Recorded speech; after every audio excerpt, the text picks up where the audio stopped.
there are people that wear the MAGA hat and like what the MAGA hat represents. Are you afraid about alienating them? They could be fans of the show. Alienate yourselves. Yeah. Go and alienate. You have my blessing. No, I could give a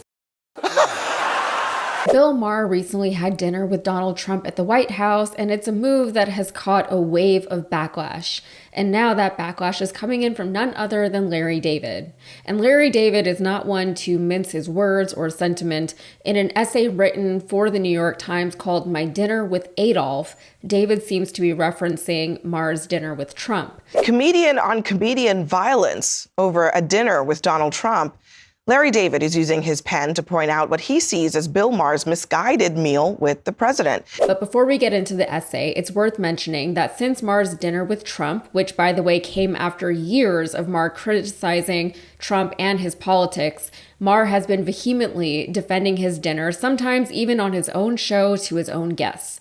But Maher maintains that he is basically a quote-unquote hero for going to that dinner.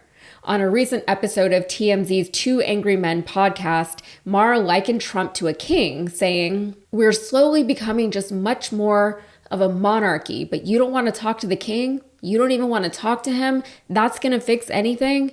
I should be a hero for going there and doing those things and saying those things to the president.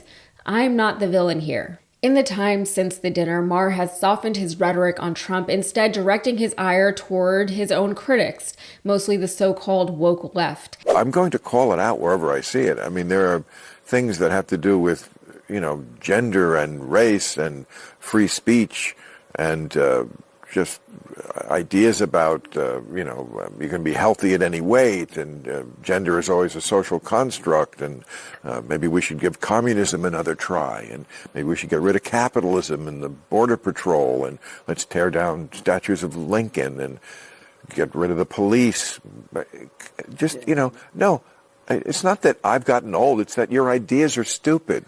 But to defend his dinner, Maher insisted that he was speaking truth to power directly, saying this, "Do I have great hopes that saying anything to him is going to change anything? No, but you have to try." Again, as opposed to what? Not engaging? The Democrats, you lost everything. You have no power. You have nothing. He insists that Trump is not the quote-unquote crazy person he appears to be in public. Maher also handed the president a list of public insults that Trump had previously lobbed at Maher and had him autograph it. How fun. But while leftist and Democratic criticism of Maher's dinner is somewhat expected and predictable, he's also getting it from less Trumpy Republicans, like former GOP Illinois Congressman Joe Walsh, who wrote this on X. "Oh, Bill Maher, you think much too highly of yourself to think anyone would hate you for having dinner with Trump. But you do sound super naive. So Trump, the man who lies as he breathes, the man who tried to overthrow an American election, the man who purposely spreads cruelty and division to win, the man who is throwing innocent people in an El Salvador prison, the man who is siding with Putin, the man who is expelling people because of their beliefs, the man who thinks he's a dictator, the man who is ordering the Justice Department to go after his political enemies, the man who is trying to tear down our democracy and the rule of law. That man was sort of gracious and measured in private? Really, Bill? Screw that. With everything Trump is doing publicly to this country I love, I don't give a damn what he's like in private. Shame on you, Bill. All you did was normalize him. Maybe that's good for your ratings, but it's bad for the country." And amongst his critics now is Larry David. In his short essay for the New York Times, David wrote of a fictional dinner set in 1939 when he was invited to dine with Adolf Hitler. His diction in the piece is obviously reflective of the way that Maher has spoken of his own dinner with Trump, from emphasizing his own track record as a Trump critic, to disavowing hate based on how unproductive and non-constructive it is, to conceding that the dinner in the grand scheme probably meant very little, but he was brave to have gone it all. Here's this from the piece. "I had been a vocal critic of his on the radio from the beginning, pretty much predicting everything he was going to do on the road to dictatorship. No one I knew encouraged me to go. He's Hitler. He's a monster. But eventually I concluded that hate gets us nowhere. I knew I couldn't change his views, but we need to talk to the other side, even if it has invaded and annexed other countries and committed unspeakable crimes against humanity. David even referenced Maher's statement about making Trump laugh, writing, I joked that I was surprised to see him in a tan suit because if he wore that out, it would be perceived as un-Führer-like. That amused him to no end, and I realized I'd never seen him laugh before. Suddenly, he seemed so human. Here I was, prepared to meet Hitler, the one I'd seen and heard, the public Hitler. But this private Hitler was a completely different animal, and oddly enough, this one seemed more authentic. Like this was the real Hitler. The whole thing had my head spinning. David also wrote about how, despite appearances, he and Hitler were not all that different. I said it must be easy for a dictator to go through a breakup. He said, you'd be surprised. There are still feelings. There are still feelings. That really resonated with me.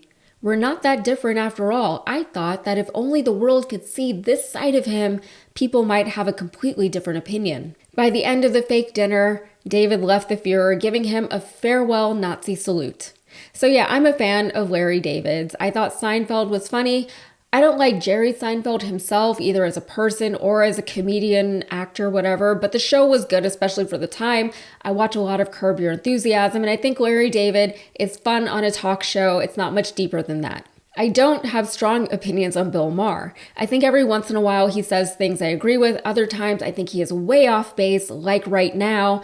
And that's fine. I mean, you're not meant to agree with everything that these people say on television 100% of the time. I'm going to say some things in this video that you probably won't agree with sometimes, and that's fine. Some of the other hosts on this network say things I don't always agree with, but that's why there are so many of us. What is the point of listening to other people if you just want to hear what's already in your head? You listen to hear things that you may not have considered. If you like it, you take it, you keep it. If you don't like it, you leave it. The issue arises when people become so dogmatic and sycophantic about these comedians and presenters and influencers to the point that everything they say is either good or bad. And when that happens, everything these people says becomes augmented in terms of importance and significance because the public places such high value on the things that they say. Just the fact that we have people today who are identified as being influencers is ridiculous. Not just because we have people out here calling themselves influencers, but also because the public recognizes and accepts them as such. They're saying, I consciously allow this person who I don't know, who doesn't know me, to influence me, my thoughts, my feelings, my political beliefs, my religious beliefs, my spending habits, etc., more than the average person. Joe Walsh saying that Bill Maher's dinner with Trump is good for ratings but bad for the country is indicative of exactly this. And to that point, Bill Maher has been around for a very long time.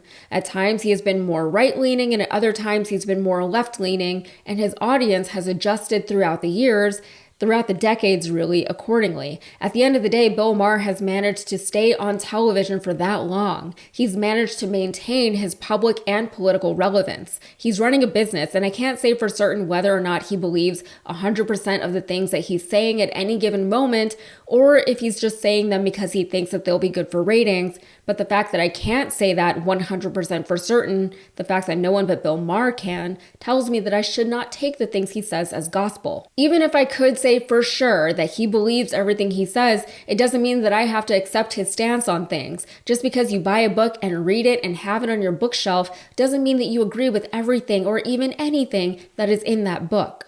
I think what's most disappointing about Maher's dinner with Trump and his tonal shift following the dinner is how badly he got duped by some charisma and charm. This is a man who has clearly never experienced love bombing or anything of the sort. He's never learned how to recognize narcissism and self-serving behavior when it is so blatantly in front of him. Maybe that's because Maher is himself a little narcissistic, or maybe Maher is just used to engaging with other narcissistic types, that he's been normalized to all of that type of behavior. Either way, the conclusions that Maher drew from one dinner, that Trump was basically a good guy who was publicly misunderstood, were entirely lacking in substance. Any idiot can pretend to be a nice and polite person, especially when it's in their best interest to do so.